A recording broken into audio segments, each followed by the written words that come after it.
Assalamualaikum warahmatullahi wabarakatuh. Salam sejahtera untuk kita semua.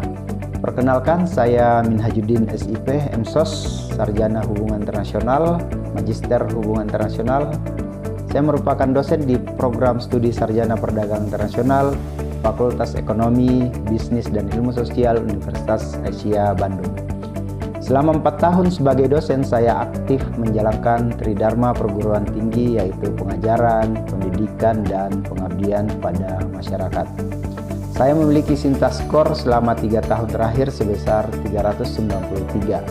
Saya mengampu mata kuliah yang relevan dengan pakaran dan keilmuan yang saya rintis sejak menjadi dosen, antara lain mata kuliah perdagangan internasional, hukum perdagangan internasional, pengantar ilmu sosial, pengantar ekonomi, hukum ekspor impor, politik luar negeri, dan ekonomi internasional.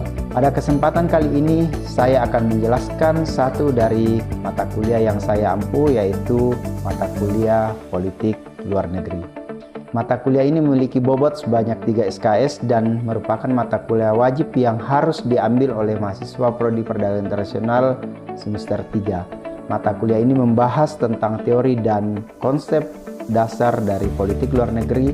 Selain itu, mata kuliah ini juga memberikan gambaran terkait dinamika politik luar negeri dan lingkup tata dunia global, terutama setelah Perang Dingin, yang memberikan banyak pengaruh terhadap konstelasi politik dunia secara global dan pengaruh lainnya terhadap lingkup perdagangan internasional.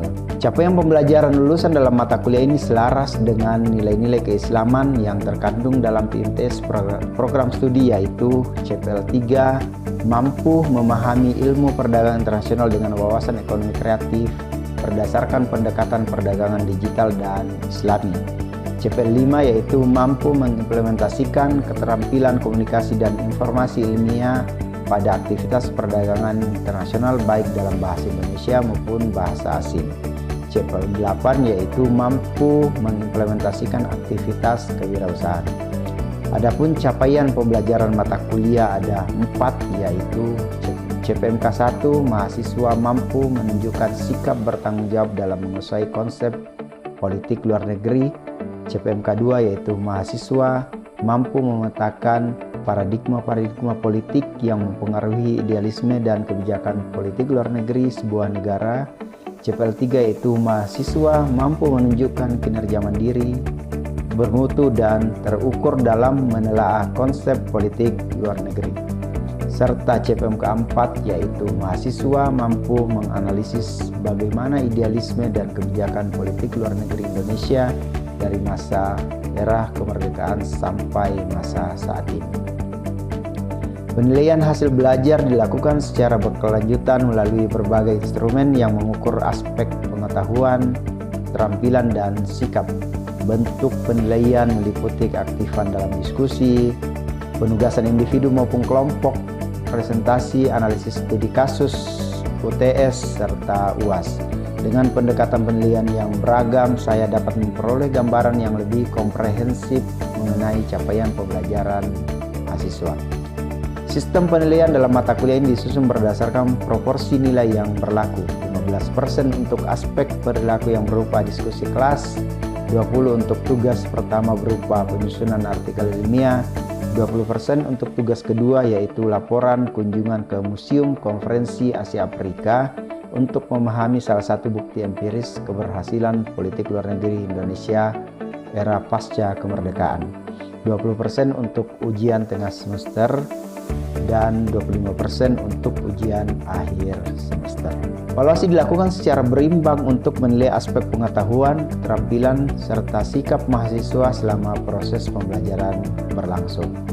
Dalam proses pembelajaran, saya menerapkan konsep DIA, yaitu Delivery, Interaction, dan Assessment melalui pendekatan Student-Centered Learning dengan mengkombinasikan metode ceramah interaktif, diskusi kelompok, studi kasus, presentasi, dan pembelajaran berbasis masalah atau problem based learning.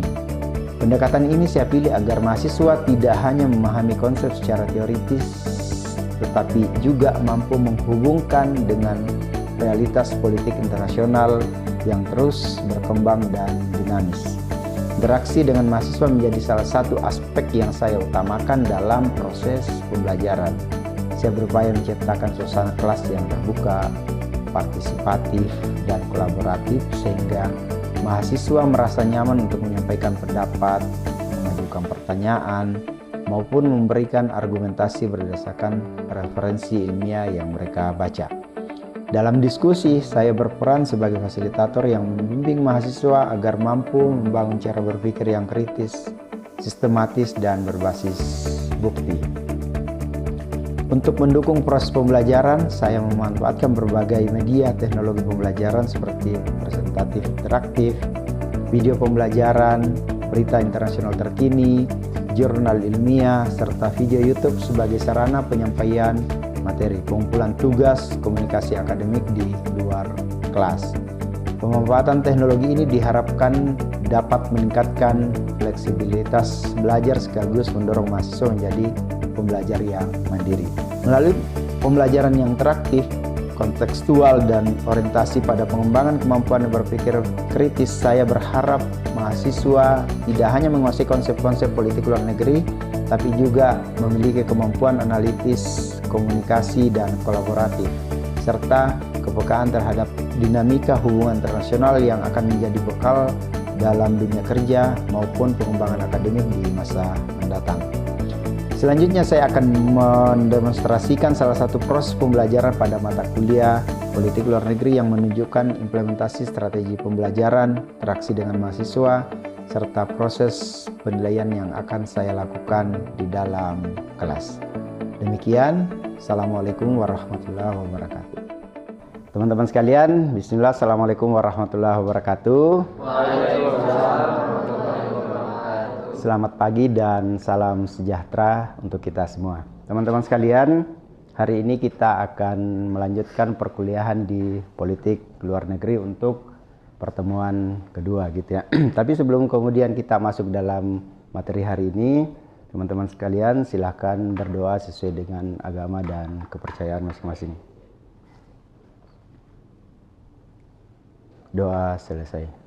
Teman-teman sekalian, untuk pertemuan yang sebelumnya sudah masih diingat ya tentang konsep dasar politik luar negeri? Masih ya? Masih. Oke, hari ini kita akan lanjutkan teori politik luar negeri yang sebetulnya ini adalah derivasi dari teori-teori dalam hubungan internasional. Nah, untuk pertemuan hari ini, sub CPMK-nya adalah mahasiswa mampu mengidentifikasi faktor internal dan eksternal yang mempengaruhi keputusan politik luar negeri. Untuk tujuan pembelajaran pada kelas hari ini adalah ketika teman-teman sudah mengikuti perkuliahan, mahasiswa diharapkan memahami berbagai teori politik luar negeri, menjelaskan asumsi dasar masing-masing teori, serta mengidentifikasi faktor yang mempengaruhi kebijakan luar negeri yang relevan dengan kontekstual studi kasus yang saat ini berlangsung gitu ya teman-teman.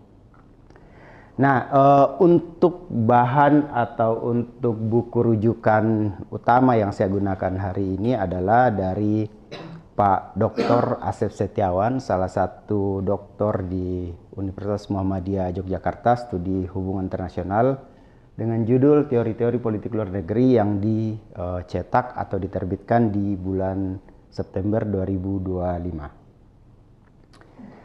Untuk pendahuluan teman-teman sekalian yang seperti yang kita sudah bahas di pertemuan sebelumnya adalah kerangka umum teori dalam politik luar negeri itu sebetulnya adalah berdasarkan pada grand theory atau perspektif dalam hubungan internasional seperti liberalisme dan apalagi realisme. Konteks teori hubungan internasional itu sebetulnya dimasukkan dalam Polugri itu untuk bisa menganalisis bagaimana kemudian sebuah pemangku kebijakan atau pengambil kebijakan di sebuah negara itu mengimplementasikan politik luar negeri di landscape politik internasional seperti itu ya. Jadi penggunaan teori dalam politik luar negeri itu sebetulnya sangat signifikan atau krusial untuk membantu teman-teman atau membantu akademisi atau siapapun itu untuk proses analisis yang sedang dibahas. Misalnya teman-teman kemudian nantinya menjadi seorang peneliti atau akademisi, itu sangat membantu untuk memahami bagaimana sih landscape politik luar negeri yang sedang berlangsung gitu ya. Nah, untuk pendahuluan juga teman-teman bisa lihat bahwa polugri atau politik luar negeri itu sebetulnya esensi dasar dari hubungan internasional. Teman-teman, seperti yang kita sudah jelaskan di pertemuan sebelumnya seperti itu ya. Nah, dukungannya itu adalah dukungan teoritis dan empiris gitu ya.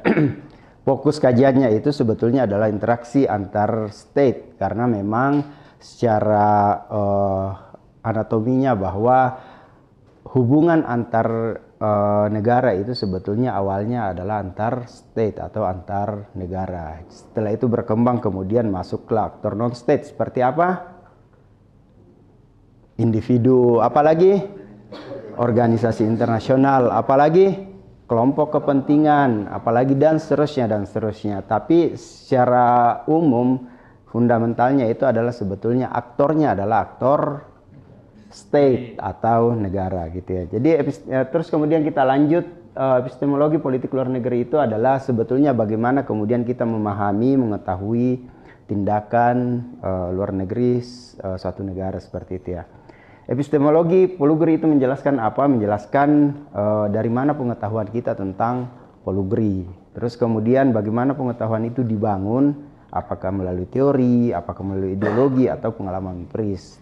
Karena teman-teman harus pahami bahwa dalam proses pembelajaran itu kan bisa dibangun melalui teoritis, bisa juga selain itu melalui praktis atau secara empiris. Jadi itu bisa dibangun mulai misalnya kita kemudian belajar tentang polugri gitu ya, bisa berangkat dari teori-teori yang dipelajari di buku, di akademisi dan seterusnya. Bisa juga berangkat dari pengalaman pribadi. Misalnya teman-teman kemudian menganalisis atau mengamati politik luar negeri di dunia gitu ya, itu kan juga bisa berangkat dari situ. Terus kemudian teman-teman kemudian menyimpulkan sebetulnya perspektifnya masuk di mana gitu ya. Terus yang terakhir adalah seberapa objektif atau subjektif pemahaman kita terhadap tindakan suatu negara gitu ya. Nah, sebelum kita masuk dalam teori, kita memastikan dulu atau saya kemudian mau make sure dulu ada konsep-konsep yang selalu kita pelajari dalam polugri, yaitu kebijakan luar negeri, politik luar negeri, dan juga diplomasi. Ini tiga konsep yang sangat berkaitan erat dengan konsep politik luar negeri. Kebijakan luar negeri itu sebetulnya masih sangat teknis ya. Kalau politik luar negeri itu lebih filosofis, lebih luas, lebih komprehensif dan seterusnya. Sementara kalau kebijakan luar negeri itu dia lebih teknis gitu ya. Contoh kebijakan luar negeri apa teman-teman sekalian? Kebijakan perdagangan, kebijakan apa lagi?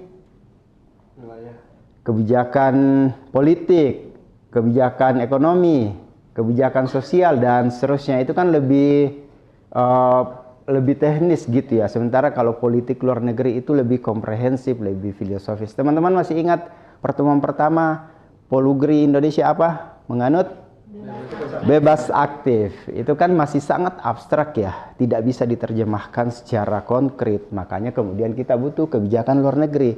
Kebijakan luar negeri Indonesia dalam konteks perdagangan yang menganut asas bebas aktif apa sih? Misalnya, tidak boleh kemudian memihak kepada salah satu pihak dan seterusnya. Nah, itu adalah contoh implementasi dari polugri Indonesia yang menganut bebas aktif.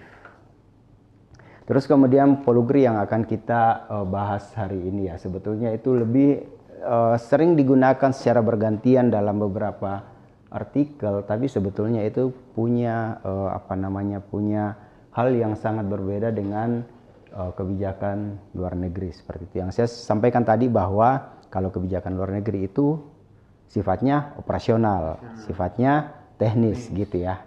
Kalau kebijakan rumusan politik luar negeri itu lebih komprehensif. Nah, kita masuk dalam dua perspektif atau paradigma besar dalam politik luar negeri, yaitu apa tadi? Realisme dan liberalisme.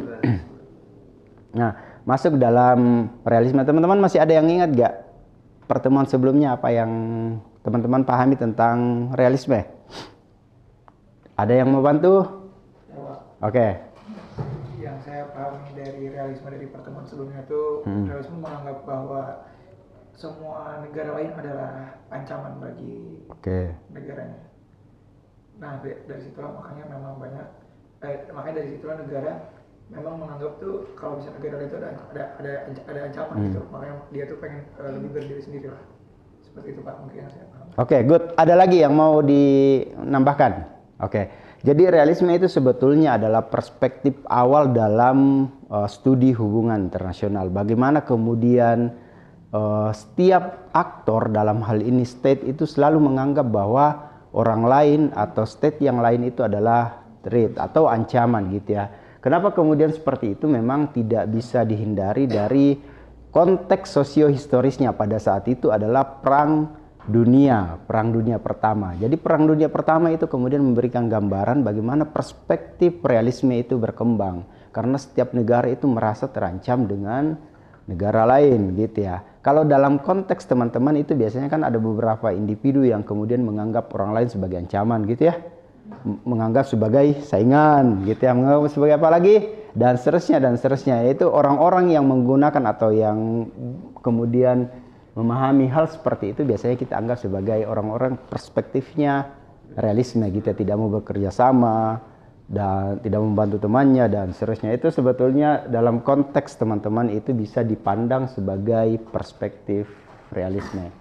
Premis dasarnya sebetulnya kenapa kemudian muncul ini karena realisme itu memandang bahwa sistem internasional itu adalah sistem yang anarki. Sistem anarki itu adalah tidak ada struktur, tidak ada hierarki dalam sistem internasional. Tidak ada kedaulatan di atas state.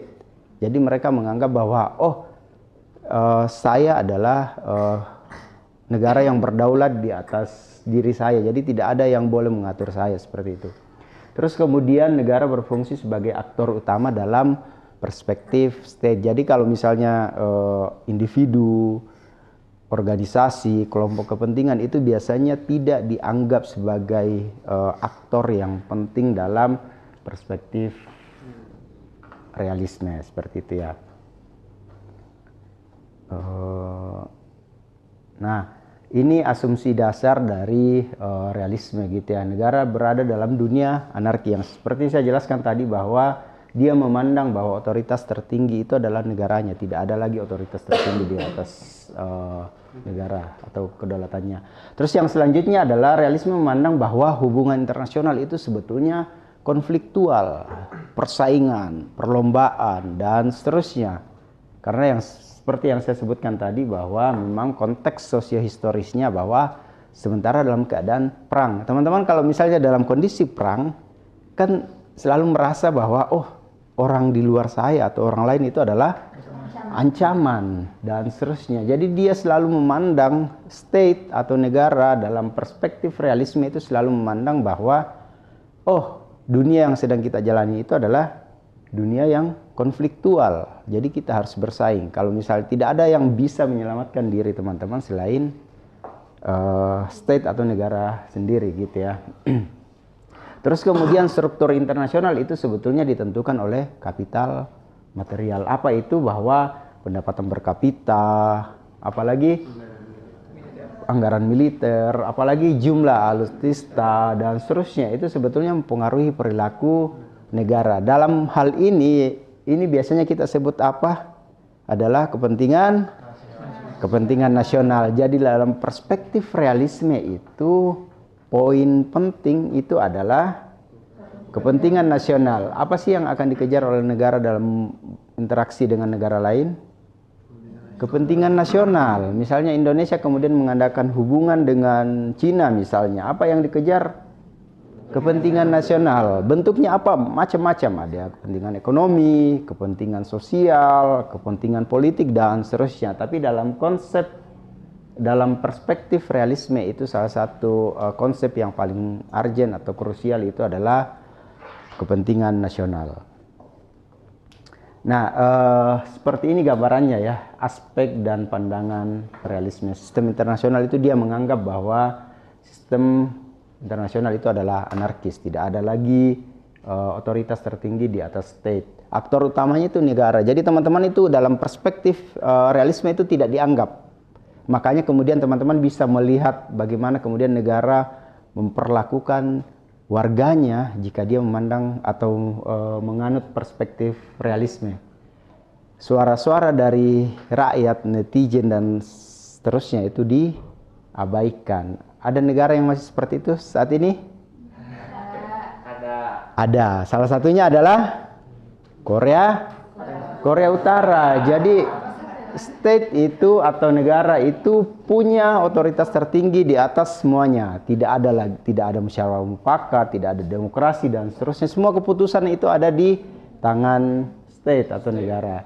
Terus kemudian di perspektif realisme itu tujuan negara adalah keamanan dan survival. Kenapa? Balik lagi tadi bahwa mereka selalu merasa terancam dengan negara lain. Jadi kemudian tujuannya ya untuk survival dan keamanan, bahwa saya merasa terancam, jadi tujuan saya adalah bagaimana kemudian tetap eksis, bagaimana kemudian tetap survive dan seterusnya. Nah, instrumen utamanya itu adalah ya kekuatan power. Makanya dalam perspektif realisme itu adalah volume atau kekuatan militernya itu dibesarkan, anggaran untuk belanja militer itu besar dan seterusnya. Makanya teman-teman bisa mengidentifikasi state mana yang kemudian alokasi dana untuk militernya itu lebih tinggi daripada pendidikan. Nah, teman-teman bisa analisis dari situ gitu ya. Sifat hubungan internasional itu kompetitif dan konfliktual. Dasar kebijakan luar negerinya itu tentu teman-teman sudah pahami bahwa kepentingan nasional.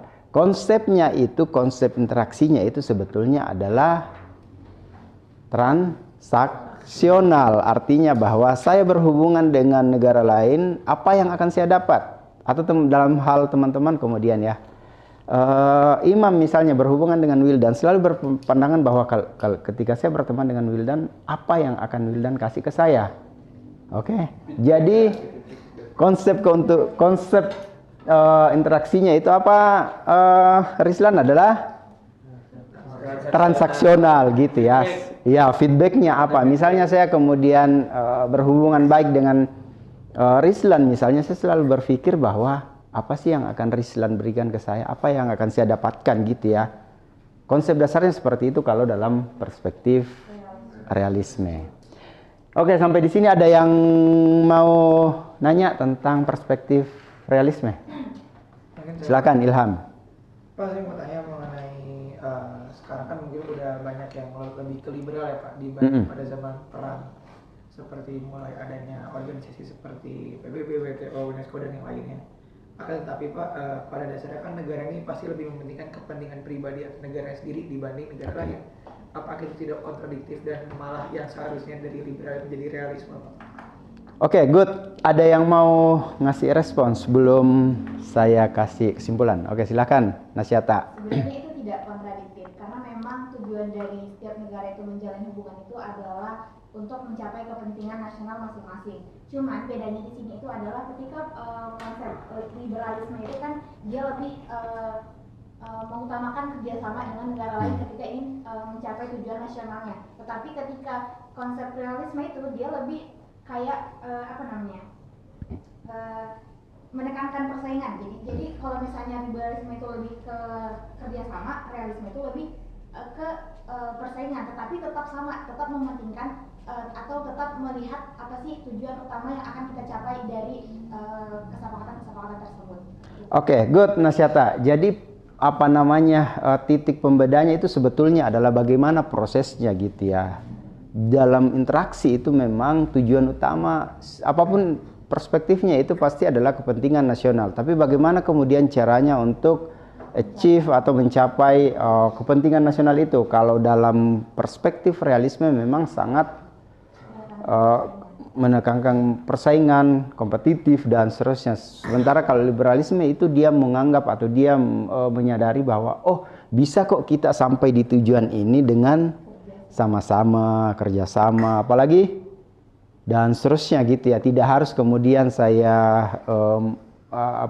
tidak harus kemudian menghilangkan fungsi-fungsi teman untuk sampai di sini gitu ya. Bukan dunia ini bukan hal untuk tempat persaingan gitu ya, tidak kompetitif gitu ya. Makanya muncul kemudian nanti musyawarah mufakat, demokrasi dan seterusnya, karena kita bisa hidup atau kita bisa sampai pada tujuan itu dengan kerjasama seperti itu. Gitu ya, Ilham, cukup? Cukup. Oke, kita lanjut pada perspektif yang kedua adalah liberalisme dalam politik luar negeri. Sebetulnya ini dengan mudahnya teman-teman kemudian bisa memandang sebaliknya gitu ya.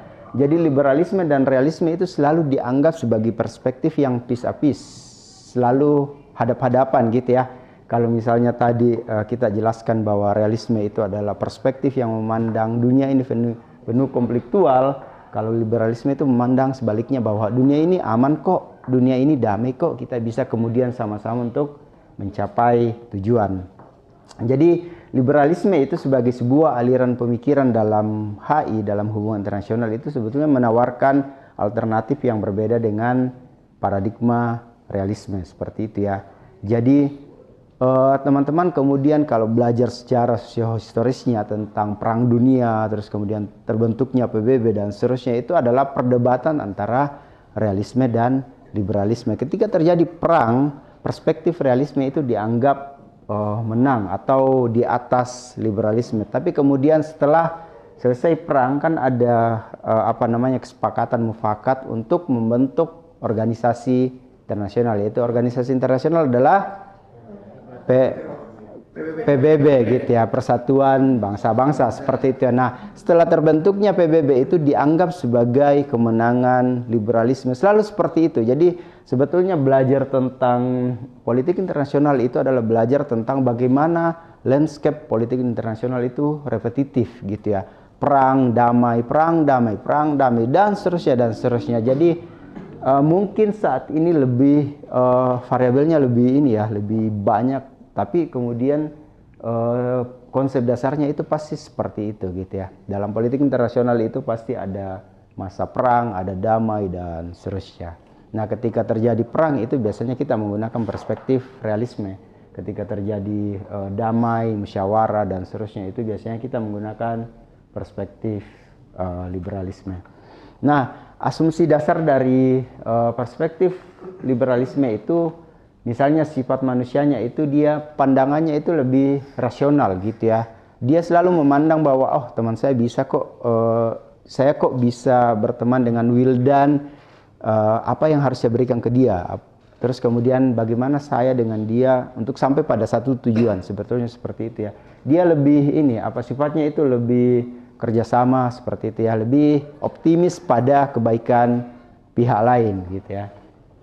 Nah, kalau aktor utamanya itu kalau tadi di realisme itu cuma state, kalau di liberalisme itu dia juga non-state. Jadi kalau di liberalisme itu dia mendengarkan masukan dari kelompok kepentingan, dari individu, dari LSM dan seterusnya. Jadi bukan hanya state atau negara yang kemudian punya suara dalam pengambilan kebijakan.